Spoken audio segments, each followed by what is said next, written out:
Hey guys, Peppercut here with a different game, Mechabellum. Mechabellum is a game I've been playing recently. I was looking for a game I could play out of strategy, but wasn't so hard on my wrist like AoE4 is. So I tried this out and it has captured me. It's captured me. I want to explain why I think this game is really cool, why it kind of scratches an interesting strategy itch.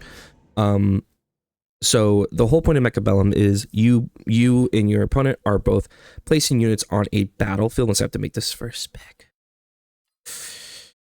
HPU units.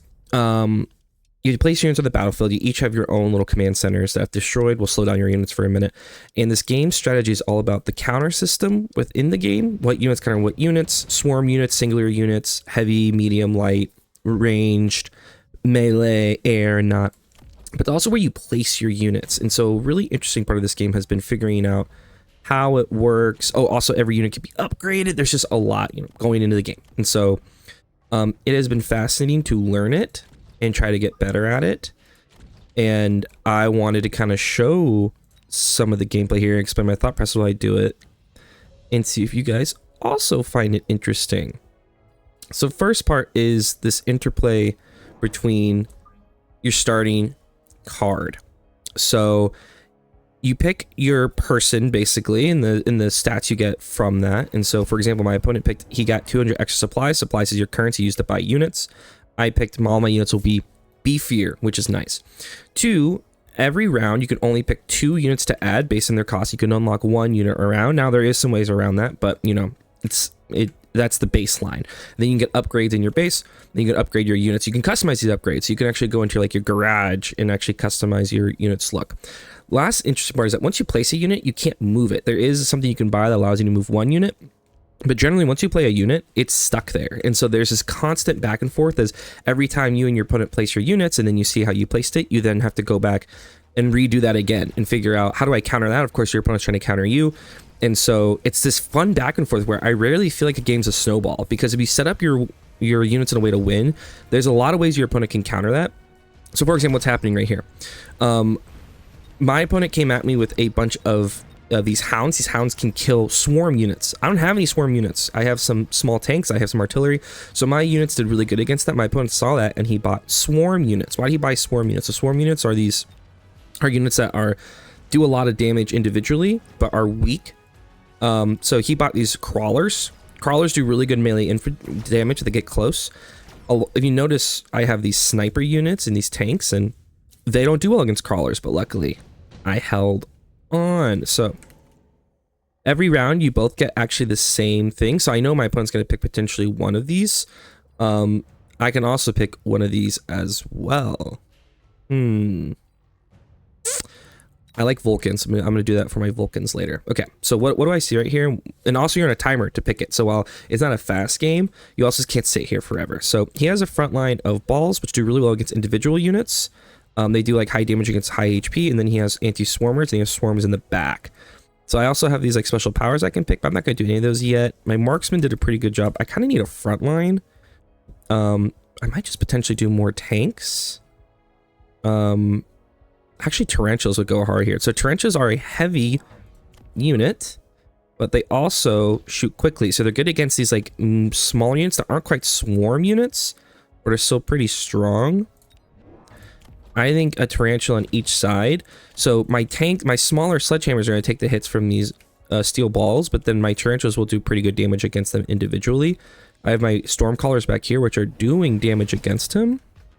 Oh, he flanked me. Okay, so one thing you can do is you can put units on the back to flank. And so he put crawlers on the back, which are going to come in later and attack my stormcallers. That sucks. Now, the key about putting units on the flank is that they don't spawn immediately. They take a second to spawn in. So they can do this thing where they're going to snipe my control points and slow my units down pretty bad. You don't lose the game when your control points are sniped, but your units get slowed, which gives time for them to come in and do this damage. And look, these crawlers are just tearing up my bigger units. That's how this kind of the counter system works. So I have a few ways I can deal with this. I'll probably just end up putting my own swarm counters next to them. But what he's done is now he has forced me to have to now counter his swarm. Okay, I have an idea here. I'm gonna go extended range phantoms. I'm going to unlock Phantoms, which do really good damage, but you have to get close. And I'm going to get 2 of them. I'm going to put 1 on each side here. So that they are going to tear up these crawlers and then come join the fight and be really effective, because by the time they get to the front, they won't be the main thing targeted. He also has no anti-air right now. None of his units can kill air units. So this is both a great double counter in the sense that they're going to destroy these crawlers, but then come up and then do really good damage on the front lines here. I'm going to promote this tank so that all your units have veterancy. So as they kill things, you can upgrade them, which gives them huge stat boosts. And I can't really afford anything else. I think I'm just going to use this. So any resources you tank, you get to keep till next round. But I think I'm going to just do this missile here, which it's a sentry missile. It will immediately do 5,000 damage and hit the first unit that enters. So I think I could get a win just basically from that. Oh, he's going to 2 Saber-tooths. So Saber-tooths are really big tanks. I do kind of have soft counters to the Saber-tooths. These marksmen will do good damage against the Saber-tooths, and so will these Phantom Rays. Oh, these Phantom Rays did not do as well against the crawlers as I anticipated. Uh-oh. I might have missed on that. No, we're good, we're good. Okay. Yeah, these marksmen are great like singular unit shots, and so they should do really well against these Saber-tooths. So I don't really think he's done much to alleviate his issue on the front line. You know what I can do is I might just go into burst mode. So that would give my Phantoms 10 missiles, but increase the real time. So they shoot slower, but every attack is super big. And that would really destroy these crawlers and then make them effective once they get back on the front line. So once again, the location of things matters a lot. You're putting units at the back, like you want to time up when your units are basically hitting your opponent. So units that might get killed by the front line unit, you put farther back, and then you're kind of layering your units. What I want here, Fangs are good at just eating shots, but he would get torn up. He has a lot of anti-mass right now, so they get torn up. Wasp, he still doesn't really have anti-air right now, so Wasp would actually do.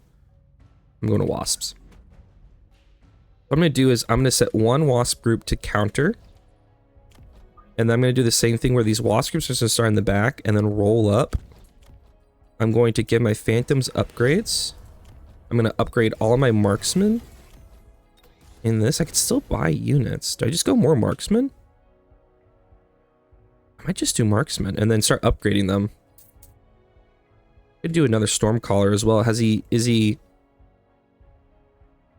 They have missile intercept. I'm checking to see, do they have missile intercept? Because he could start intercepting my missiles from my, or I could do spider mines. Are Terrans really doing that much? I'm just gonna go into, yeah, let's go into 2 more marksmen here. Okay. Ooh, he went heavy wasps as well. In fact, he bought wasps. He got the free wasps and then bought more wasps. I'm gonna need super anti-air at this point. Oh, jeez. Which I don't have any anti-air except for my own wasp. The marksman can shoot air units, but they shoot them one at a time, and there's these wasps, you know, like in a huge group. I did delay one group of his wasps. I mean, hypothetically, my Phantom Ray should do well against wasps. Does he have the upgrades for them? Oh, I could just make my wasps anti-wasps. So I have an upgrade on my wasp that makes them anti-air. So I might just make them anti-air and this goes super heavy into wasps. Because he has no other... Yeah, he went into missile grab on his Saber-tooths. I could overwhelm his missile grab on his Saber-tooths by just building a lot of these, but he went super high into air. Okay. I'm going to decrease my current supply. So what I did there is that I took a supply hit this round, but I'm going to get 150 extra every round after this. I'm going to upgrade my wasps with extra attack against aerial units. Promote that. And then I'm going to go 2 more wasps groups, because in this case my wasp will now counter his wasps. So we are chilling. Watch this. When I put this one here, they're going to rush this group. Oh yes, oh yes, they're destroying his wasps now. See, that's what I love about this counter system, dude. His wasps don't have the upgrades that mine have, so mine are just anti-air wasps now, and they're gonna tear up his wasps. I'm about to hit his back. Ooh, he's gonna get stunned here. Boom. That's the way the cookie crumbles, folks. I also love the visuals of this game. It's so satisfying to watch your units just crush. Okay, so he has no anti-air after the wasps go down. I might just go super heavy into wasp from this point on. I can upgrade these wasps to have better attack against ground as well. And that means they'll just tear up these tanks. I might just go super into air at this point. He's invested so much on the ground. So you do damage to them based on their numbers. I'm gonna go into fortresses here. Fortresses will provide me a lot of bonuses here in a second. That'd be a great counter. If he goes super anti-air, I can then go into a lot of fortresses and that go really well for me. So I'll promote on my wasps because they did really well. Give him ground specialization. Upgrade my phantoms because they're doing well as well. Should upgrade the marksman. He now has a lot of tanks, so potentially doing even more marks, because what I expect him to do now is to drop a lot of anti-air. So I could just go heavy into marksman to start sniping his anti-air.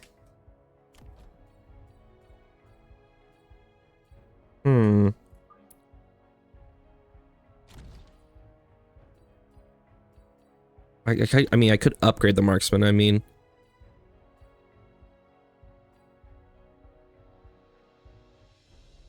I could electromagnetic shot, which could disable his tech on his saber-tooths, and then my storm... Or I could just do more wasps. Just do lots and lots of wasps. I'm just gonna upgrade my marksman. Double shot, and then missile. Okay. We're good. Oh, he went even heavier into wasps. I don't know if that's smart for him.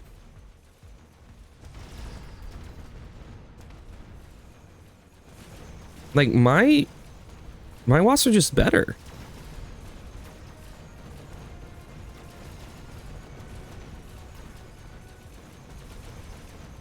My marksman did clean up, which was pretty sick.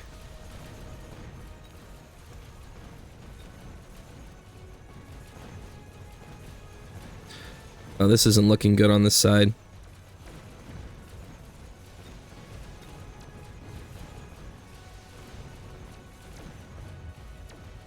This is gonna be close. Let's speed this up. No, I think these wasps are gonna carry. He only has the wraith to kill my air. Yeah. Ooh, that was close though. That was very close. Ooh.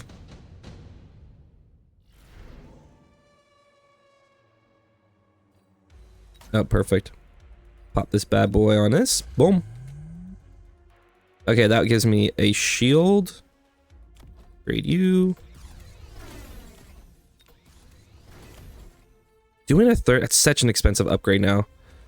But he's the one over-investing into wasps. Like, I feel like if I just do more wasps than him, I'll be fine.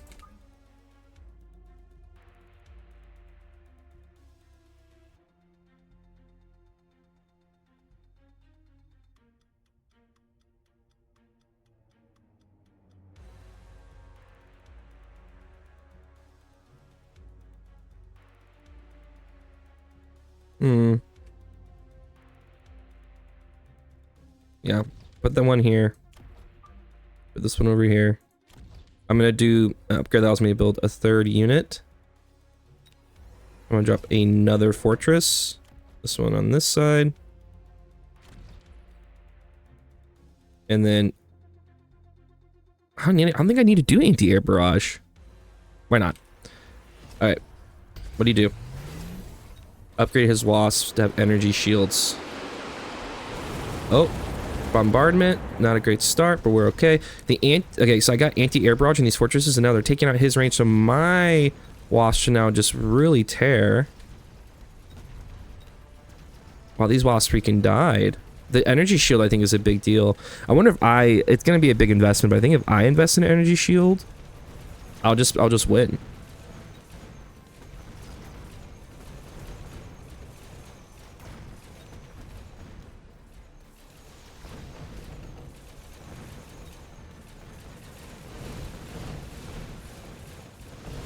Yeah, he just overwhelmed me with a lot of wasps. The energy shield gave him so much extra health. Or defense. I follow him down this road, though. That's the question.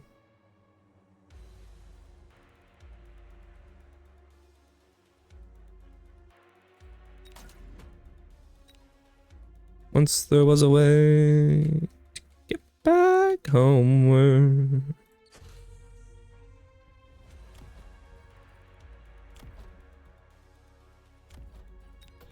The wasps.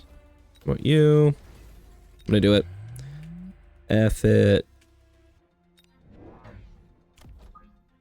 And do another fortress. I think if I do a heavy fortress switch in here, it would actually go really, really well for me. Okay. Yeah, he's just going super into wasps. That's crazy.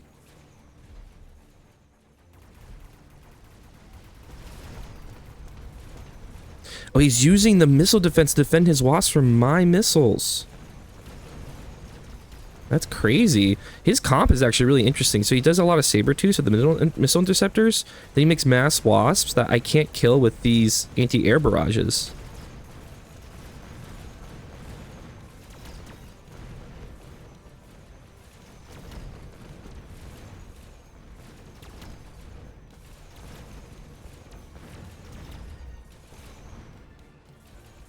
Oh my goodness. That's fascinating.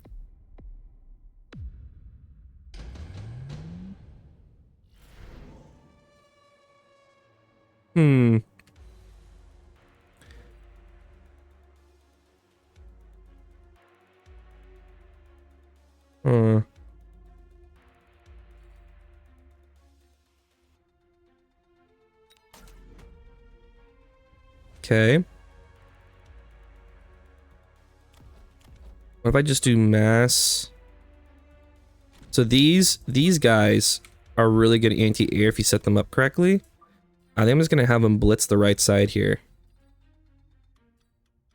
Anti-air.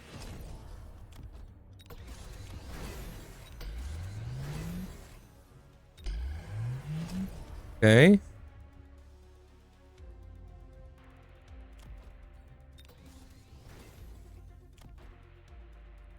Oh my goodness, I just have so much money to spend. I think I'm investing too heavy into upgrades. But it is what it is. There's like a fine line between how much you upgrade and like, is that actually a waste of resources? But we're doing it. Okay, let's see how these Mustangs do. Pretty good. They're taking out like a solid front line here.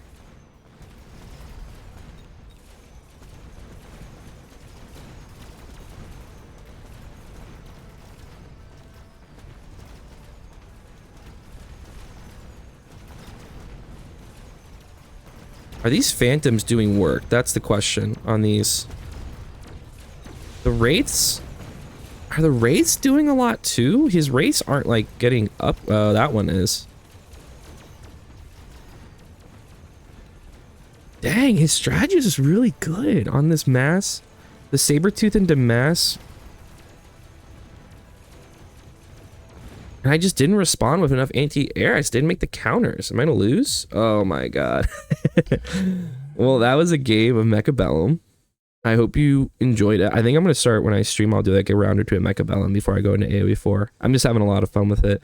And I think what's also fun is that since I'm not good at this game, I learn a lot every time I play, so I feel like I get better a lot faster, which is a good feeling as opposed to AoE 4 where things are very incremental right now. I hope you enjoyed it. I know it's not my usual content, but I'm trying to expand a little bit. But thanks for watching, and see you in the next video.